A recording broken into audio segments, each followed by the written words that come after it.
Еженедельно о самом главном смотрите 7 дней на ТНВ.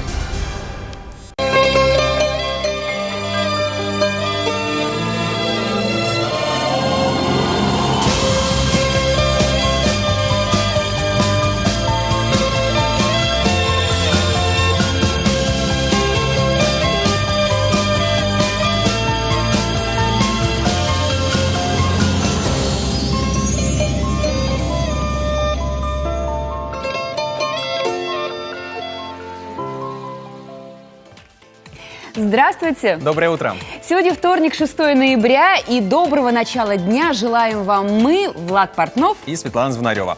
Сегодня Татарстан продолжает отдыхать, потому что сегодня День Конституции нашей республики. И это еще не все темы нашей программы.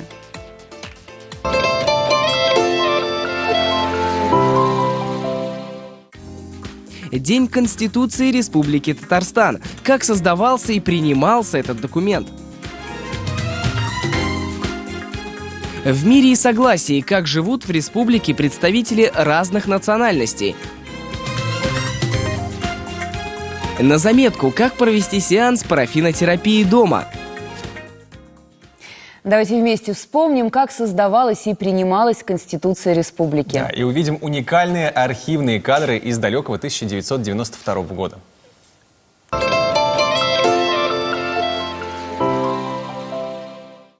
Теперь уже вряд ли кто-то помнит события тех далеких дней, когда принималась Конституция Татарстана. Спустя более 2 десятилетий знают, что именно мы празднуем сегодня, 6 ноября, лишь люди постарше. Молодежь еще только узнает, почему сегодня выходной день. Для них это только лишний повод отдохнуть. День Конституции Татарстана. День независимости Татарстана. Не знаю, честно. Ну, честно, не в курсе, нет. Нет. Не знаете? День Конституции Татарстана. Вы когда-нибудь вообще в руках держали или читали? Ну, конечно. Конституция, само собой. Большинство из нас даже не держали в руках Конституцию Республики. Читали лишь десятки. Тем более повод сходить сегодня в Музей истории государственности Республики Татарстан в Казанском Кремле. Здесь хранится оригинал Конституции 1992 года, на который принимал присягу первый президент Татарстана Минтимер Шаймиев. А оригинал первой подписанной Конституции Татарстана находится в Музее Госсовета Республики. Документ принимался в сложных условиях. Не утихала бурная многодневная полемика между противоречащими друг другу политическими фракциями. Споры были практически по всем аспектам нового политического документа. В итоге ни один из проектов Конституции так и не был принят. Только волевое решение президента Минтимера Шаймиева прекратило разногласия. Проект основного закона был вынесен на всенародное голосование. И, наконец, 6 ноября 1992 года Верховный Совет Республики принял первую в новейшей истории региональную конституцию. Изменения в Конституцию Республики Татарстан были внесены только в 2012 году. Впервые за 20 лет. В то время федеральные власти настояли на том, чтобы из Конституции Республики Татарстан были изъяты все статьи, указывающие на гражданство. И вот, например, что говорит статья 22.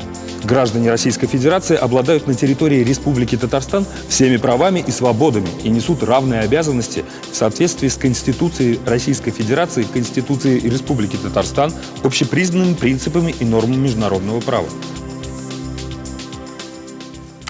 И снова здравствуйте. Наша программа продолжается. И в этот праздничный день в нашей студии человек, у которого на днях тоже был настоящий праздник, юбилейный творческий вечер. Александра Кашина, поэт, член Союза писателей Татарстана, автор 3 книг, лауреат международной премии «Филантроп», лауреат Всероссийской литературной премии имени Державина, многократный участник форума молодых писателей России. Александра, доброе утро. Доброе утро. Здравствуйте. Ну и давайте начнем со впечатлений, скажем так. Как прошел ваш творческий вечер? На самом деле для меня это стало очень ярким событием. И хочется верить, что для людей, пришедших туда, тоже, конечно же. Было очень много гостей для поэтического мероприятия, которое проходило в ратуше, полный зал. Это как бы очень приятно. Приятно было встретить родные, знакомые лица, новых людей.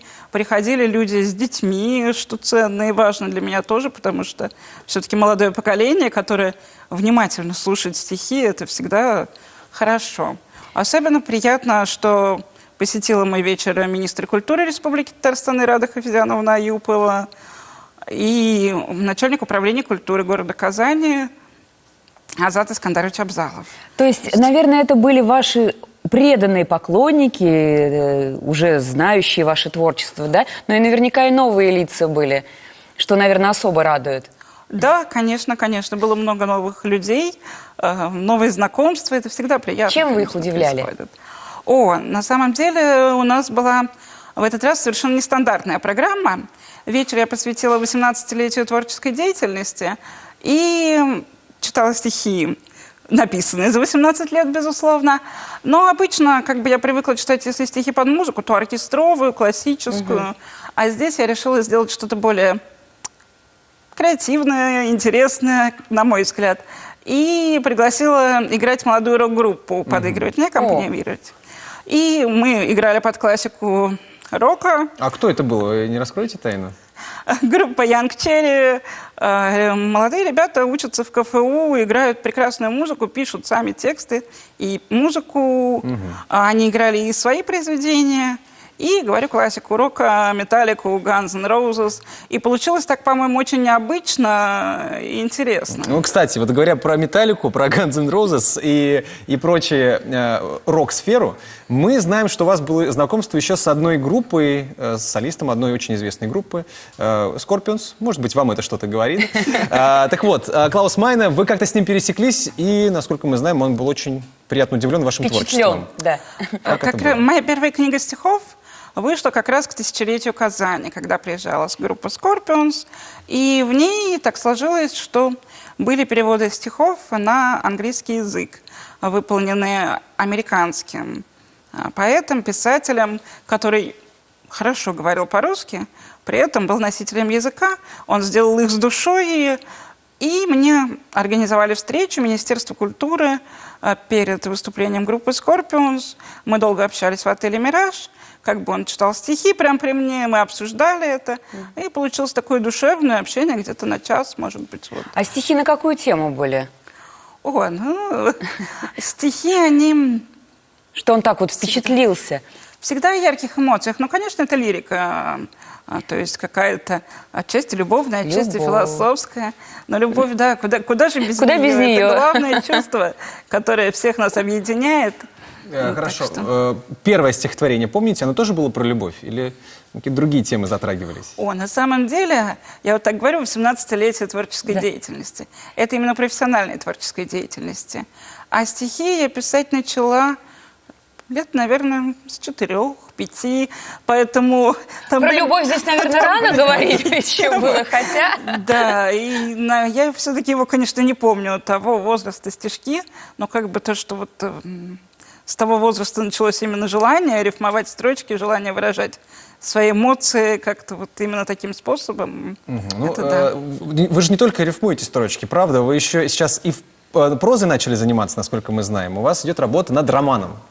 Да, на самом деле, вот уже, наверное, последний год я пишу роман. Я давно зрела до этой идеи. Мне кажется, роман — это что-то уже такое большое и серьезное. Если стихи — это легкость, скажем так. душа, да, что-то такое. Роман — это действительно большая работа. Это не только творчество и вдохновение, это все-таки когда ты садишься и пишешь. И поэтому, да, до него надо созреть. Я надеюсь, что я его уже, можно сказать, о практически... чем? Можно хотя бы вот как-то вот в общих чертах? Тут сложно говорить, ведь писатели люди суеверные, они не любят рассказывать, да. Либо они начинают рассказывать и рассказывают весь синопсис на пару часов. Да, хорошо, пускай это останется загадкой. Интрига. Просто будем следить за вашим творчеством. Давайте в завершении разговора закончим его чем-нибудь стихотворным, может быть, праздничным. На самом деле, посвященного празднику, конечно, у меня нет. Мне бы как раз наоборот хотелось прочитать немного такое ноябрьское, красивое стихотворение. Самое время смотреть кино и считать ошибки, грустно пить виски и думать о самом главном. Хочешь забыться? Пойди искупайся в ванной. Мир оказался стеклянным, а миг так прытко перешагнул в другой. Лови удачу. Хвост ее где-то еще вдалеке маячит. Мальчики бьют друзей и опять не плачут. Как это грустно, ничто никому не значит.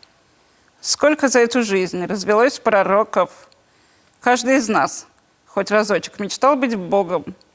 В мире машин, углов, соцсетей и блогов мы одиноки. И это уже так много. Для человека стать личностью, правым, равным, мир обретает форму и просит славы. Только с тобой хорошо. Ты приносишь радость. И это все, что у меня осталось. Вот. Вот такой вот оптимистический. Я ждала, что что-то оптимистический конец должен быть. Это довольно философское. Нам нужно время, чтобы Да. все это осмыслить. Александр, спасибо большое. Спасибо. Творческих вам побед. А мы сейчас все быстренько осмыслим во время рекламы и продолжим нашу программу.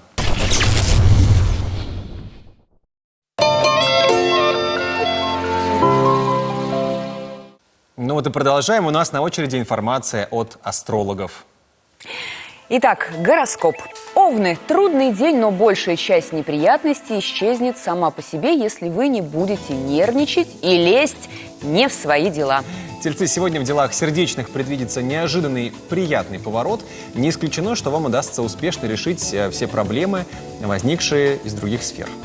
Близнецы. Вероятно, неожиданные действия знакомых заставят вас изрядно потрудиться и даже заняться совершенно незнакомым и нелегким делом. Раки. Звезды считают, что ваш труд сегодня обязательно окупится, но окончательный результат будет зависеть только от вас самих. Лев. День благоприятен и позволит реализовать все идеи и планы. Сохраняйте мечты втайне от других. Помните, недоброжелатели не дремлют. Девы. Сегодня поездки и путешествия доставят вам радость, а любовь принесет разочарование. Терпите, завтра будет новый день. Ну что ж, вторая половина гороскопа в конце программы, а мы продолжаем нашей традиционной рубрикой о еде. На этот раз наши советы только для тех, кто хочет сбросить лишний вес.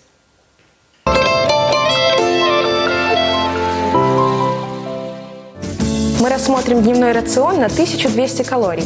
Это тот самый минимум энергозатрат, при котором организм не страдает, а лишние килограммы уходят. Питаться нужно дробно, поэтому мы разделим все калории на 5 приемов пищи. Завтрак должен быть углеводным, чтобы зарядить нас энергией на весь день. Овсяные хлопья богаты витаминами и клетчаткой. А на перекус у нас цельнозерновой хлеб, нежирный сыр и помидор. При похудении стоит ограничить потребление углеводов. Они должны составить 30% от суточной калорийности и употребляться в первой половине дня. На обед и ужин приготовим запеканки. Одну из творога, другую из куриного филе.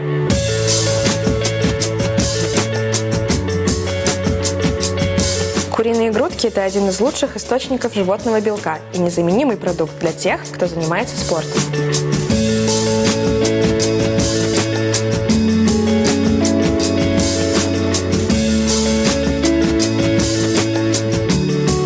В блендере взбиваем 2 яйца и столовую ложку овсянки.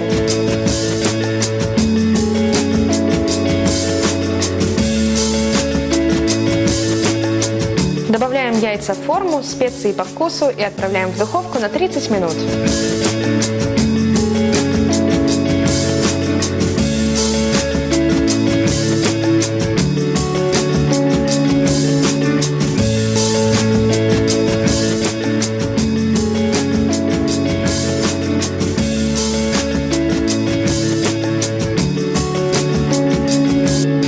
На ужин мы приготовим творожную запеканку. В ней много белка и почти отсутствуют углеводы.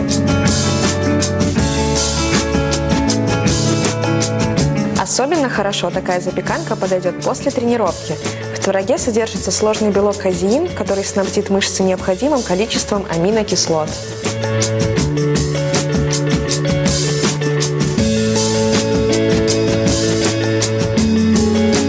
Важно выбирать продукты с низким содержанием жира, но не обезжиренные. Для усвоения кальция оптимальная жирность от 1 до 3%. Отправляем запеканку в духовку на 30 минут, а пока она будет запекаться, приготовим овощной салат.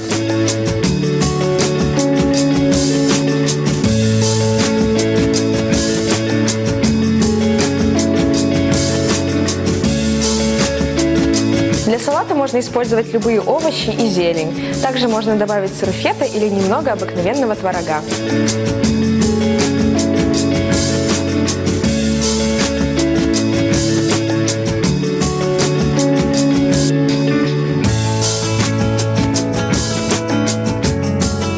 Если хотите похудеть, про майонез и сметану придется забыть. Салат будем заправлять оливковым маслом.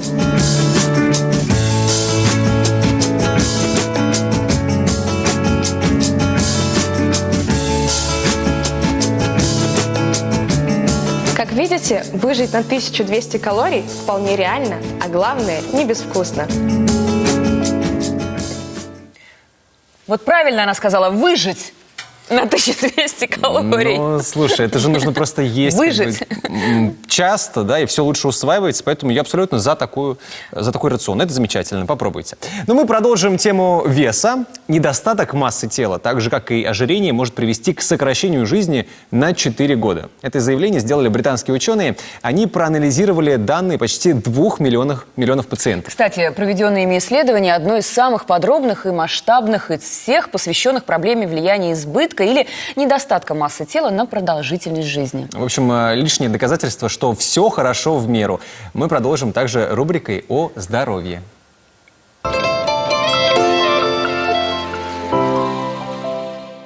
Многие говорят, что печень у них не болит, поэтому все в порядке. Но мы-то знаем, что у печени почти нет нервных окончаний, поэтому можно умереть от цирроза печени или другого заболевания, даже не почувствовав это.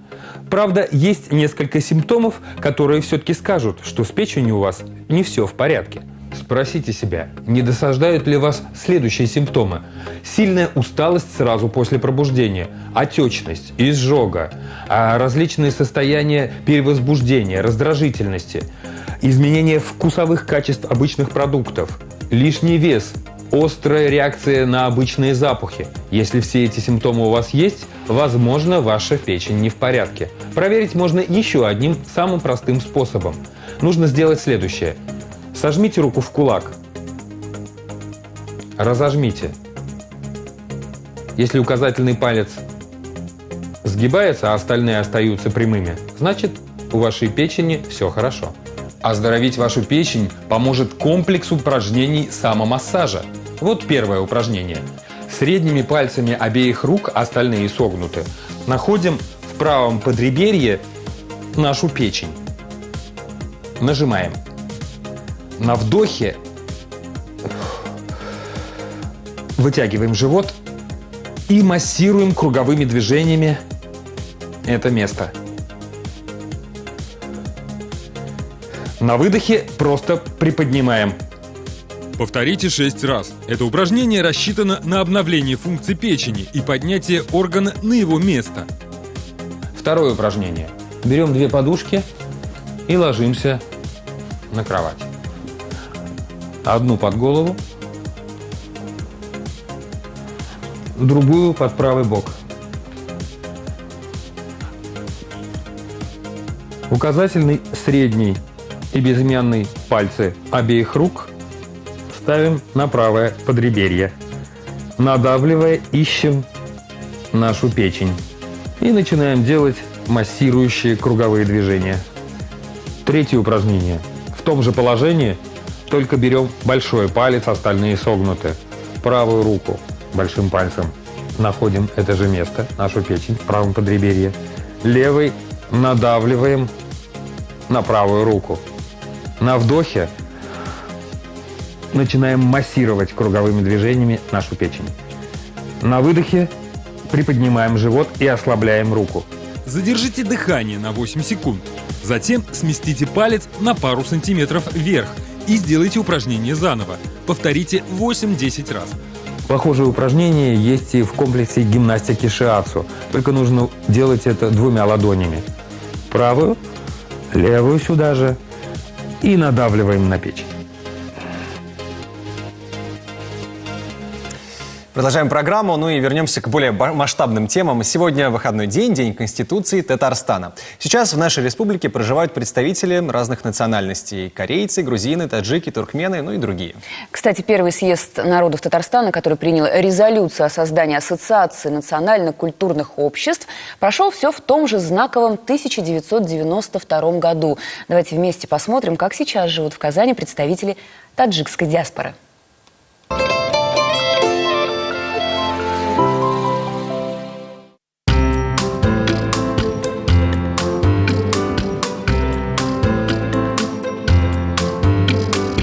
Амридин Камолов приехал в Казань из Таджикистана 7 лет назад, но влюбился в этот город еще ребенком, когда вместе с мамой приехал сюда навестить тетю.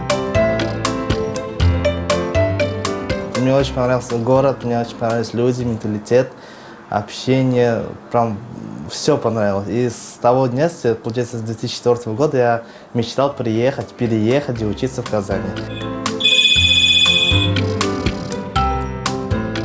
Наш герой закончил Казанский кооперативный техникум, сейчас учится в Казанском Приволжском федеральном университете. Он сразу же влился в студенческую жизнь и занялся общественной работой, и даже достиг в этой сфере больших успехов. А еще у него есть хобби – национальная кулинария. У нас в первую очередь всегда предлагают чай. Горячий, прям кипяток, чай зеленый. У нас говорят зеленый чай номер 95. Это прям такое самое наше традиционное. Я помню, вот когда я заваривал чай бабушке, и если она буквально несколько минут она остыла, то здесь несколько минут я задержался, и когда она пьет этот чай, она говорит: у тебя чай очень холодный, иди заново мне все сделай. Получается, надо было просто, вот заварился чай, я прям все скипел, заварил и сразу должен был принести, чтобы вкусить вот то самое вкусное, что может быть, это аромат нашего чая. Казань стала для Амридина вторым домом, городом, давшим ему большие возможности. Здесь он раскрылся как профессионал, как творческий человек и общественный лидер. В Казани у него появилось много друзей. Он по своей натуре лидер, который нужен нам всем. Очень добропорядочный, очень добрый и в то же время очень толерантный. Когда не позвонишь ему, он всегда, хоть час ночи, хоть 2 часа ночи, он всегда тебе скажет: да, все хорошо, я тебе помогу. Не каждый человек тебе сможет это в 2 часа ночи сказать. И какие бы у тебя проблемы не были, он реально придет тебе на помощь. Просто хочу сказать, что он надежный человек и верный, что главное я в нем ценю. Дружелюбный человек. Я никогда с его стороны не видела плохого любому человеку. То есть он ко всем относится одинаково, неважно, какой ты национальности, какой ты вообще по характеру человек. Он всегда к тебе относится вот как всем. Вот, так что я очень рада, что я знакома с этим человеком. Мне очень повезло. Амридин считает себя счастливым человеком. Его родители живы, он нашел свой путь жизни, и его друзья всегда рядом. Это и есть настоящее счастье, уверен наш герой. Когда я приехал в Казань, по сути, в Казани у меня никого не было. Тут другой менталитет, другие люди, язык другой. Было немного тяжело, и как бы поддержка была, это вот родные мне помогали, поддерживали. Ну и мои друзья, с кем везде, всегда мы были вместе. Вот такую интересную историю рассказал нам Амридин Камолов, а мы ждем от вас новых счастливых историй. После нашей программы ни в коем случае не выключайте телевизор. Да, потому что целый день для вас самые интересные программы, сериалы и фильмы. Музыка, под которую хочется радоваться. Теплота души любимых исполнителей. Смешение стилей и ярких красок. Начните праздничный день вместе с нашим каналом. Смотрите сегодня в 9:00. Смотри, это же Кашбабай. Дедушка, у вас что, что-то случилось? Случилось. Эх, снеговики работать не хотят. Подарков не будет. Роман и Зулейха продолжают свое интересное и опасное путешествие. На этот раз им предстоит спасти Новый год, ведь помощники Деда Мороза отказываются работать. «Стрела. Наследие». Премьера. Русский цирк – это колоссально. Праздник молодости, смелости и фантазии. Торжество хорошего настроения. Да, рецензия «Будь здоров». Андрюш, слушай, огромное впечатление оставляет уникальный номер господина Бакланова. Господин. Да-да-да, это для тебя, я, Андрюша. А для людей, разбирающихся в искусстве, я господин Бакланов. А вот. В приморском городке проходят гастроли советского и итальянского цирков. Итальянская акробатка влюбляется в советского артиста. Но спонсор группы и ее давний поклонник не может простить девушке этого. Цирк зажигает огни. Сегодня в 21:00. Ну, конечно, это удачный расклад остаться целый день дома сидеть, да? Смотреть телевизор, это да, хорошо. выходной день. Но если вдруг вы все-таки собрались выйти на улицу... Будьте готовы. Да, нужно знать, что там с погодой сегодня. В Казани пасмурно, временами возможны небольшие дожди. Температура днем около 5 градусов, ночью 0. Ну, в общем-то, так же, как и в предыдущие дни. Ничего так серьезно не меняется. Сейчас у нас небольшая реклама, после чего мы продолжим. Как работает реальная экономика? На ТНВ по понедельникам в 22:10. Ну а сейчас дадим слово детям. Они рассуждают о том, какую еду они считают полезной. Я догадываюсь, какую. Конфеты, наверное. Ну и самое главное, они расскажут, любят ли они ее. Внимание.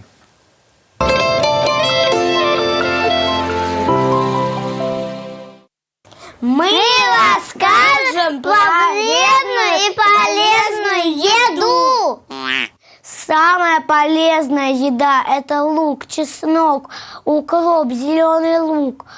И их нужно выращивать только в огороде, не пшикать их никакими химиями. А есть не полезная еда. Это пирожное, мороженое и торт. И это еда праздничная. Полезная еда – это клубника, перец, огурец и помидор. Они полезные, потому что у них живут маленькие человечки. Если мы съедаем фрукты или овощ, значит, они начинают бегать по нашему телу, и от них разлетается витаминный дым, который лечит наше тело. А потом они и исчезают. Я их называю витаминные гнойники. Мороженое вкусное, но не полезное. Пироги вкусные, но от них толстеют. А йогурт самый вкусный, потому что он делается из молока и фруктов, и самого йогурта. А мама любит кашу, суп, фрукты и манго. А папа любит сладкое и то же, что и мама. Самая полезная еда – это лук, укроп, зелень, чеснок, морковь, помидор, огурец. Они потому что растут в огороде, у них внутри живут бактерии. Они попадают в желудок и все лечат. Кто-то такую еду не любит, а я люблю. И мой братик Шамиль тоже любит. Конфеты самые вредные, потому что они съедают зубы. И в зубах появляется конфетный кариес. А полезная еда – это овощи, фрукты и ягоды. Я их люблю, но немножко. А больше всего я люблю конфеты, картошку фри, чизбургер, сырный соус и вафельку от мороженого. Это вредно, но очень вкусно. Вот. Как я согласна с этой девочкой. Юная леди пока действительно, все, что вредно, то вкусно, увы, к сожалению. Да, она еще не осознает весь драматизм надо ситуации. Меру знать. Можно иногда побаловать себя. Ну ладно, хорошо. Вот, самое главное, ведь следить еще за своей красотой, да? То есть конечно. Кушать вредное может быть, но оставаться при этом вот в хорошей форме, да? И сейчас мы плавно переходим к теме красоты. Один из популярных сайтов провел опрос среди женщин с целью узнать, что они думают о своей внешности. Однозначно нравится себе 50% опрошенных. Половина кое-что в себе все-таки бы подкорректировала. На вопрос о том, какая часть тела нравится им больше всего, 29% респонденток ответили «лицо». Ну а недовольные собой опрошенные указали, что хотели бы изменить свое тело, вот таких 27%. Ну вот, собственно, мы и продолжаем советами о красоте, как устроить себе сеанс парафинотерапии.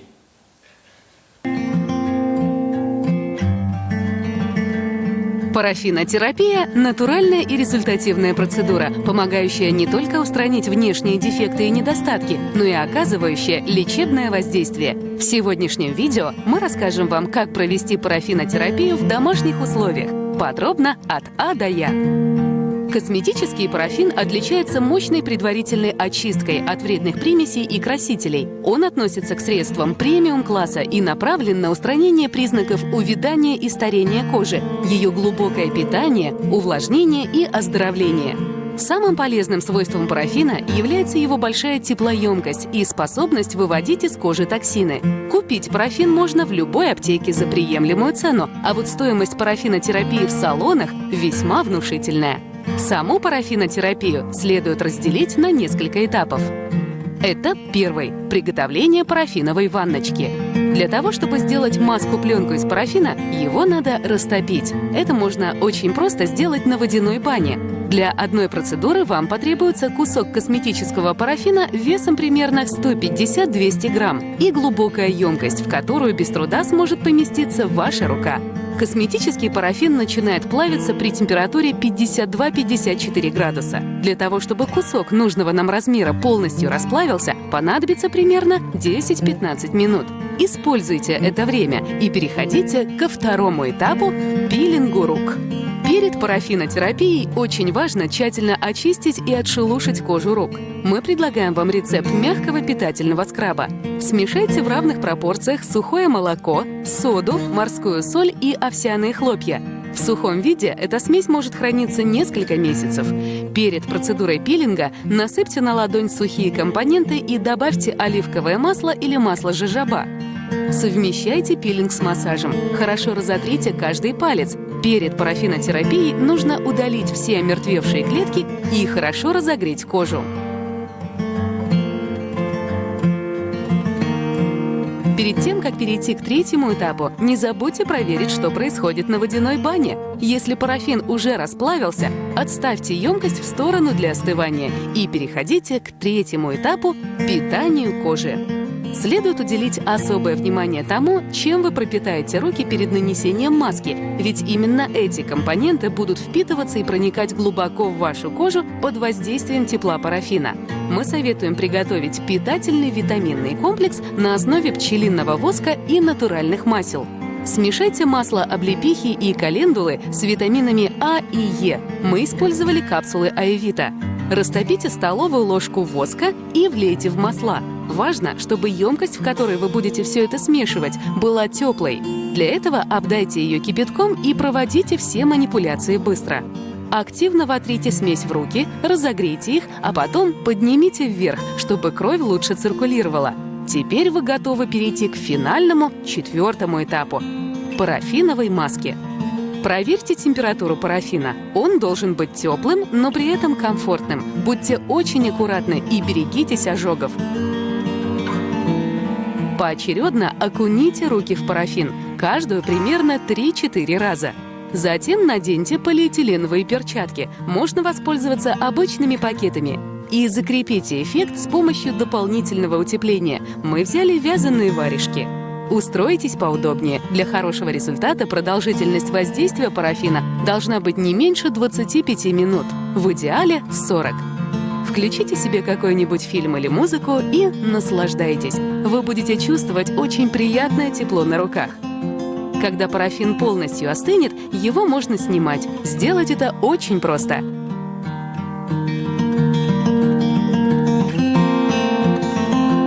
Эффект от процедуры вы увидите и почувствуете сразу. Мы советуем проводить парафинотерапию 1 раз в месяц-два.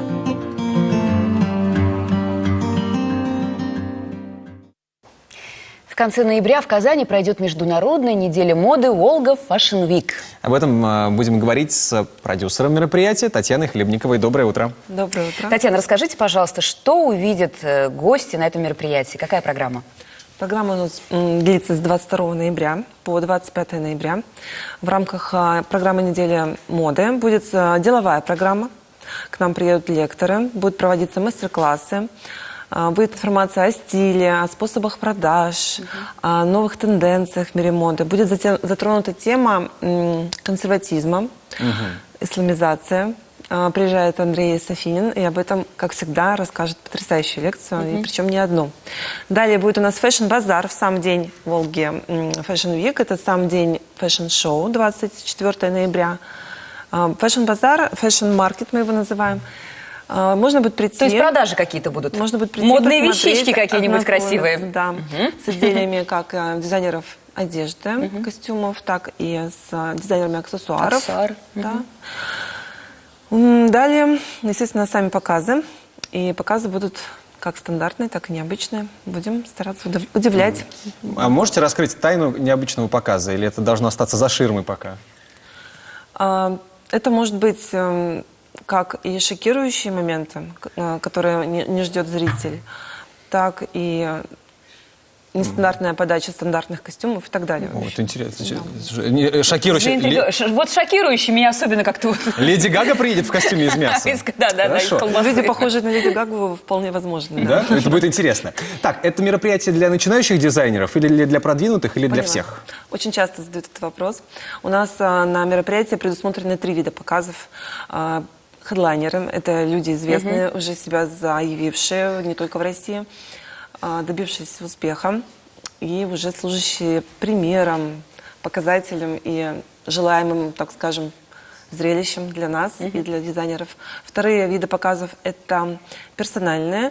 Приедут бренды, дизайнеры, которым интересна площадка Казани, аудитория Казани и Поволжья, и которые хотят о себе рассказать более ярко, красочно, чтобы понравиться, да, завладеть нами, нашими умами.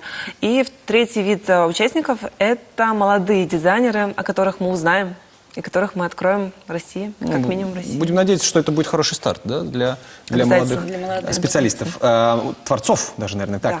Да. У этой недели моды есть какая-то тема определенная? Да. Как вы расскажите? О чем мы думаем каждый день? О том, что будет в будущем. Еде? В будущем, как же! Мы думаем о будущем, и тема этой недели моды – это будущее. Эта тема проскальзывает и в фильмах, и в картинах, и в фотографиях. Космос, нанотехнологии, как с помощью костюма выжить в этом мире современном, что нас ждет дальше. В общем, нанотехнологии и, конечно, авангард – это нестандартные подходы к решению. Мне сразу представились какие-то футуристические фильмы, когда люди в костюмах… Опять же Леди Гага тебе представилась. Хорошо. Хедлайнеры недели моды. Несколько имен, которые нас привлекут. К нам приезжает Юлия Косик, участница Волга Fashion Week, да, естественно, член Союза художников России. Она создатель и дизайнер концептуальных авангардных костюмов, головных уборов и аксессуаров от кутюр. Она одевает звезд. Далее у нас хедлайнер Яна Маркова. Кстати, наоборот, я вот немножко волнуюсь, перепутала. Да. Все, что я сказала до этого, это было о Яне Марковой. Яна Маркова. Да. Она создает именно аксессуары необычные и роскошные головные уборы, в которых прослеживаются и какие-то исламские мотивы, и русские. И все это она преподносит очень красочно и необычно. Значит, Юлия Косик, она создатель именно одежды, в том числе авангардной, концептуальной, и у нее есть коллекция прет-а-порте. Она к нам приведет новую свою коллекцию. Кирилл Менцев. Сейчас он является участником проекта «Подиум». И кто знает, может, он там уже где-то в финале. Мы всего не знаем, мы ждем от него связи. Он обещал быть с нами. Разрешил использовать его имя. То есть мы его ждем. И ведутся переговоры еще также с участником с одним участником, не буду называть пока имя. С этого шоу, возможно, приедет еще один участник. Отлично. И это не все, на самом деле. Могу сказать еще пару имен. Много-много звезд. Но хорошо, пускай это будет затравочка, которая нас всех заинтересует с 22 по 25 ноября. Волга Fashion Week. Ждем всех. Татьяна, спасибо большое. Удачной недели рабочей. Ну а сейчас мы узнаем, что интересного в Казани происходит сегодня. Внимание.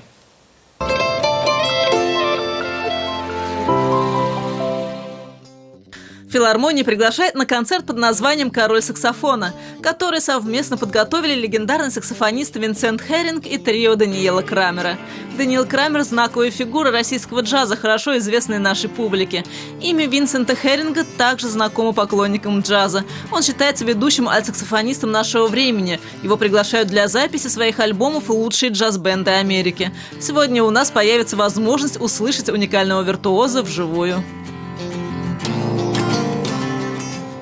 «Вишневый сад» в постановке Александра Славутского – интерпретация знаменитой пьесы Антона Чехова, которая позволяет каждому почувствовать себя участником происходящего на сцене действа.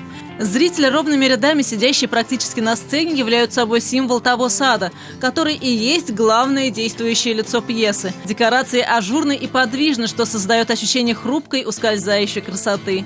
Спектакль не привязан ко времени, яркие наряды артистов, музыка конца 20 века – все это говорит о том, что человеческая суть не изменилась, а прекрасные и хрупкие творения и сейчас становятся жертвами экономической целесообразности. Сегодня в Казани премьера спектакля «Воспоминания барышни Гуляндам» в постановке Рашида Загидуллина по одноименному произведению Амирхана Яники.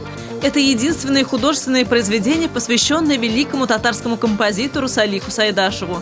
В нем автор рассказывает о первой любви музыканта, переживаниях, которые дарят ему это светлое и искреннее чувство, рождающее прекрасные мелодии. В спектакле прозвучат произведения композитора. Ну и продолжение астропрогноза в завершении нашей программы. Весы – день полон планов и надежд, большинство из которых может осуществиться. Но домашние дела принесут хаос в вашу размеренную жизнь. Скорпионы, сегодня работать вам не хочется. И правильно, ведь сегодня благоприятные прогулки и физические нагрузки. А самое приятное времяпровождение вас ждет в кругу детей и семьи. Стрельцы, день перемен и трансформации, благоприятный для завершения ранее начатых дел. В отношениях с любимым человеком наконец-то появится гармония. Козероги, во вторник обратите внимание на окружающих вас людей и их предложения. Может быть, увлекшись только своими идеями, вы упускаете возможность, о которой давно мечтали. Водолеи, сегодня в любом общении сохраняйте спокойствие, не накаляйте атмосферу, постарайтесь найти компромисс, и все уладится. Рыбы, у вас, вероятно, успехи в личных делах, но материальные вопросы не оставят вас в покое. Возможно, вы плохо оцениваете ситуацию или даже не знаете ее в подробностях. Ну что ж, это все, что мы успели вам рассказать сегодня. Всех татарстанцев еще раз поздравляем с Днем Конституции, с праздником. Ну, а мы увидимся с вами завтра в 8:10 на ТНВ. Светлана Звонарева. Влад Портнов. Сегодня с вами встречали этот замечательный день. Пока. Пока.